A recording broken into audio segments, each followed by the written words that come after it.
La musique, c'est quelque chose qui s'est fait petit à petit. C'est vraiment un processus, là. C'est pas une idée claire que j'avais au début. Je sais que je voulais de la musique. Je voulais trouver une musique qui corresponde à ce qu'elle vivait à ce moment-là et qu'elle écoute de manière obsessionnelle. Moi, quand j'écris un scénario, par exemple, j'écoute un disque, deux ou trois parfois, pendant toute l'écriture du scénario. Et j'écoute que ce disque-là tout le temps de manière vraiment compulsive.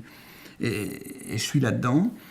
Et je m'étais dit, il faudrait que ce personnage de Laura, à ce moment-là, parce qu'en fait, c'est un moment assez court de sa vie, hein, c'est 1 mois et demi de sa vie assez exceptionnel, elle écoute en boucle toujours le même disque.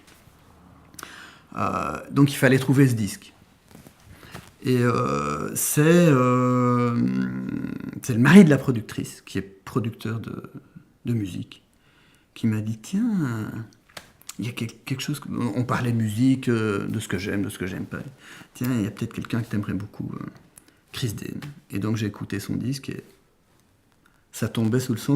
Ouais, voilà, c'était évident, bah oui, c'est Chris Dane. Donc il fallait le contacter, voir si humainement ça pouvait passer.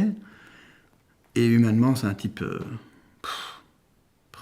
vraiment une crème de gamme. Et donc, le problème, c'était de créer la musique originale à ce moment-là. Il fallait que ça colle aussi. Et donc là, c'était plus un boulot à deux. Il me proposait des choses. Il est parti dans une direction complètement romantique au début. Je lui disais non, il me disait mais laisse-moi faire, tu verras, fais-moi confiance, ça va aller. Bon, oui. Et puis ça n'allait pas du tout.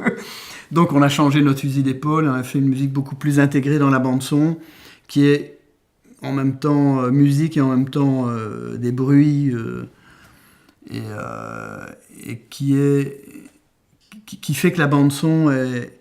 Autant l'image est rigoureuse, hein, autant la bande est pas spécialement intime, pas spécialement intimiste, autant la bande-son est complètement l'univers mental, la représentation de l'univers mental de Laura. C'est vraiment, on est dans la tête de Laura avec la bande-son, complètement, au niveau son et musique.